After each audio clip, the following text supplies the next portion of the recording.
Good morning बच्चों। मैं आप लोगों को आज कक्षा 10 के छात्र छात्राओं को हिंदी गद्य का विकास के बारे में हम जो अगली वीडियो में जो आप लोगों को बताए थे, आज उससे आगे हम बताने जा रहे हैं। जैसा कि हिंदी गद्य का विकास कैसे हुआ, जो इसके पहले जो वीडियो गई है, ठीक ना, उसको आप लोग देखे होंगे। ये जब तक, ठीक ना, ये हिंदी जो गद्य का जो विकास आपके किताब में पहले ही दिया हुआ है, हिंदी गद्य का विकास और हिंदी पद्य का विकास। तो हम ये हिंदी गद्य का विकास जो दिया है, इसको जब हम पढ़ा लेंगे आप लोगों को, तो इसके बाद जो है इसमें का जो प्रश्न उत्तर है उसको आप लोगों को लिखवा देंगे, ठीक ना। इसके बाद जो है हिंदी पद्य का विकास के बारे में बताएंगे। तो हिंदी गद्य का विकास, ठीक है, कह रहे हैं कि गद्य का प्रथम जो विकास जो हुआ, ठीक ना, गद्य का प्रथम विकास सामान्य बोलचाल भाषा के रूप में ही होता है।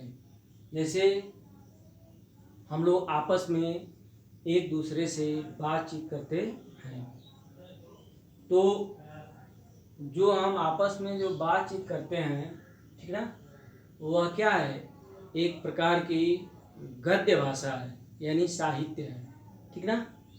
तो इस गद्य का जो है प्रचार प्रसार जो हुआ, आपस में बातचीत करने से ही हुआ, ठीक ना।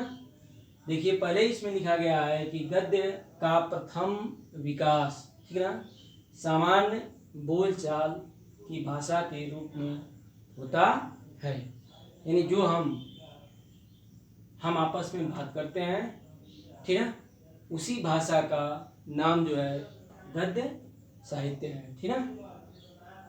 जैसा कि लिखा है, इतिहास, लिखा है ना, इतिहास है, दर्शन तथा विभिन्न ज्ञान विज्ञान की अभिव्यक्ति के माध्यम के रूप में, ठीक है। इसे देख रहे हैं ना, कहाँ यहाँ दिया इतिहास, ठीक। इसके बाद दर्शन तथा विभिन्न ज्ञान विज्ञान की अभिव्यक्ति के माध्यम के रूप में, ठीक है।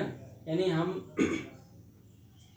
जो यानी किसी के सामने, ठीक है, हम अपने विचारों को या किसी व्यक्ति के सामने हम अपने माध्यम से उस भाषा को क्या करते हैं, व्यक्त करते हैं। फिर है उसे गद्य की मध्यम स्थिति माना जा सकता है। उसे ही हम गद्य की स्थिति मान लेते हैं या माना जा सकता है। फिर है साहित्य में, ठीक है, साहित्य का मतलब वही गद्य। साहित्य में जिस गद्य रूप का उपयोग होता है, यानी साहित्य में जिस गद्य, ठीक है, साहित्य को ही हम गद्य कहते हैं, ठीक है, का गद्य रूप का उपयोग होता है, उसे अभिव्यंजना, ठीक है ना, अभिव्यंजना और सौष्ठव आदि की दृष्टि से श्रेष्ठ मानना चाहिए। यानी जिस साहित्य यानी गद्य का जिस रूप का उपयोग हम करते हैं, उसे हमें व्यंजना और सौष्ठव की दृष्टि से अच्छा या श्रेष्ठ मानना चाहिए।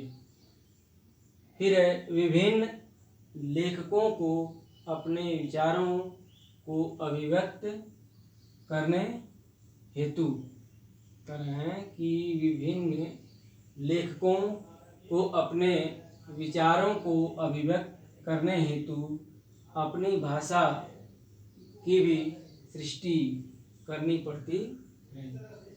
जैसे कोई भी लेखक, ठीक है, कोई भी लेखक जो है साहित्य का निर्माण जो किया है वह अपने विचारों से किया है, ठीक है, अपने विवेक से किया है। और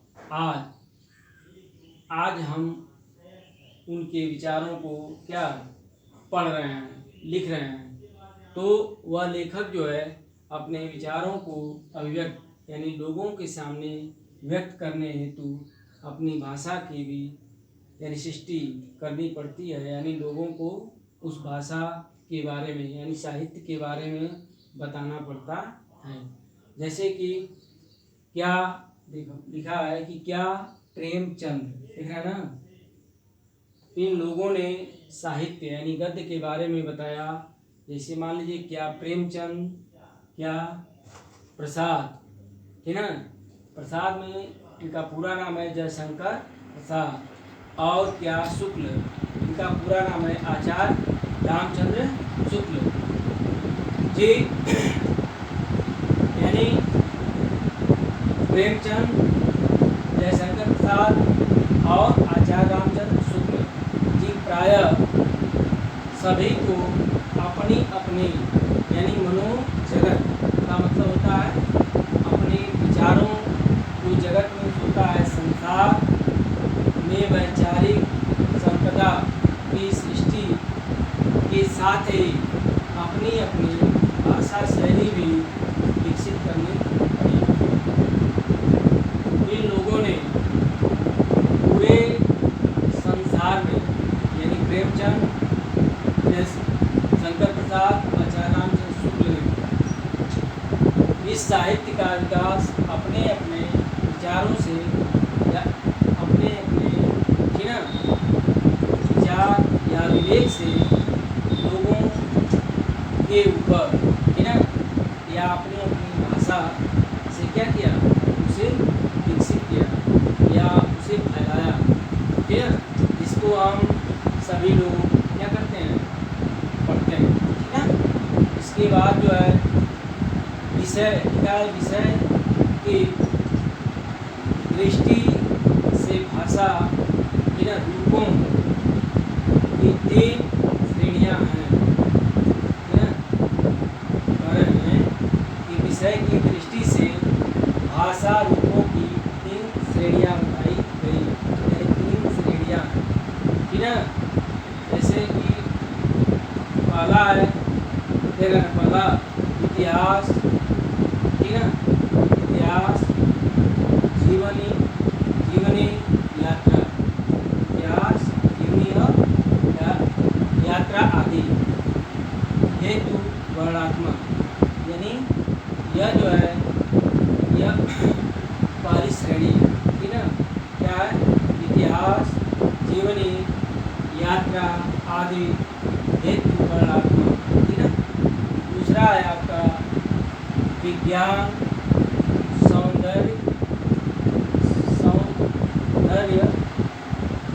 शास्त्र,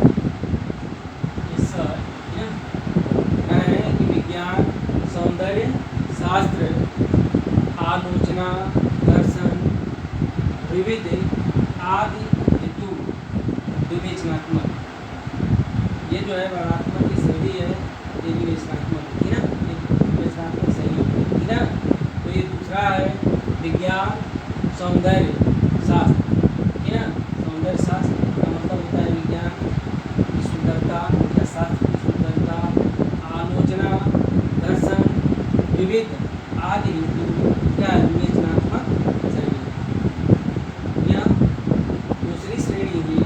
तीसरा यह है कि ललित निबंध, ललित निबंध गद्य, ठीक है, ये जो है गीत, नाटक आदि आदि आदि,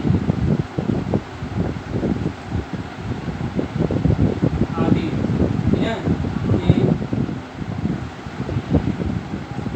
आदि के लिए भावात्मक यानी भावात्मक शैली, यानी ये जो है 3 क्या है, ये जो है 3 भाषा की रूपों की क्या है, श्रेणियाँ, ठीक है। पहला है इतिहास, जीवनी, यात्रा आदि हेतु वर्णनात्मक। दूसरा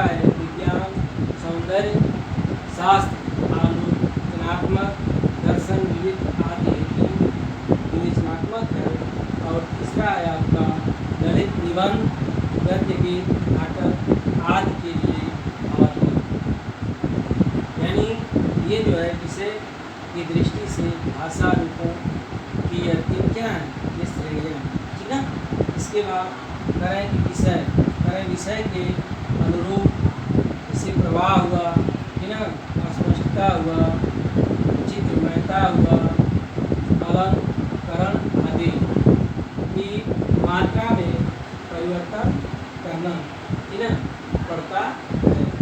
जैसे मान लीजिए कि लेखक जब किसी साहित्य को लिखता है तो कहीं जो है किसी का वर्णन करने लगता है, ठीक है, या किसी के विवेचनात्मक यानी किसी चीज़ की विवेचना करने लगता है, और या भावात्मक या किसी के भाव को समझने लगता है।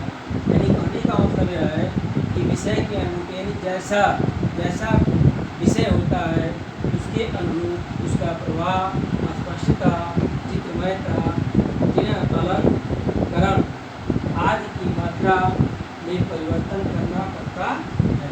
यानी उसे जो है उस रूप में वह लेखक क्या कर लेता है, बदल लेता है। समझ में आया ना। जैसे मान लीजिए कि शैली जिसे ये बताया है ना, अब इसमें जो है ऋणात्मक है, इसमें जो है आपका विवेचनात्मक है, इसमें जो है भावात्मक। तो जैसे वह साहित्य के बारे में यानी गद्य के बारे में लेखक जब अपने विचारों को रखता है तो कहीं जो है, ठीक है, कहीं जो है किसी का वर्णन करने लगता है, तो कहीं किसी के बारे में सोचने लगता है, या कहीं जो है किसी के भाव को बताने लगता है। समझा है ना। कह रहे हैं कि गद्य की इन कोटियों में अभेद्य दीवार खड़ी नहीं की जा सकती। यानी जब लेखक किसी साहित्य को बताना जब शुरू करता है तो उसमें किसी प्रकार की अभेद नामक दीवार खड़ी नहीं की जा सकती। करें कि लेखक की रुचि, करें लेखक की रुचि जो है प्रयोजन है, प्रयोजन मन की अवस्था से उसकी रुचि है, फिर प्रयोजन मन की अवस्था, है ना, व्यक्ति अनुभूति आदि के कारण, है ना, कारण वे निरंतर बदलती रहती है। यानी कहने का मतलब यह है कि जब वह किसी के बारे में यानी किसी भी घटना के बारे में जब वो बताना शुरू करता है तो उसमें जो है किसी प्रकार का अभेद की दीवार नहीं खड़ी होती, और उसकी यानी कह रहे हैं कि रुचि है, प्रयोजन है, मन की अवस्था होती है, व्यक्तिगत अनुभूति आदि के कारण वो निरंतर यानी जैसे जैसे उसके सामने जैसे जैसे भाव आते हैं वैसे वैसे वह लेखक अपने विचारों को बदलता जाता है। उसमें किसी प्रकार की दीवार खड़ी नहीं की जा सकती। तो हिंदी गद्य का विकास, है ना, कैसे हुआ है उसके बारे में हम आप लोगों को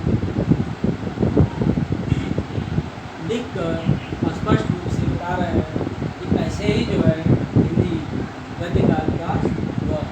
फिर इसके बाद जो है आज मैं यह जो है वीडियो जो है यहीं समाप्त करता हूँ। आगे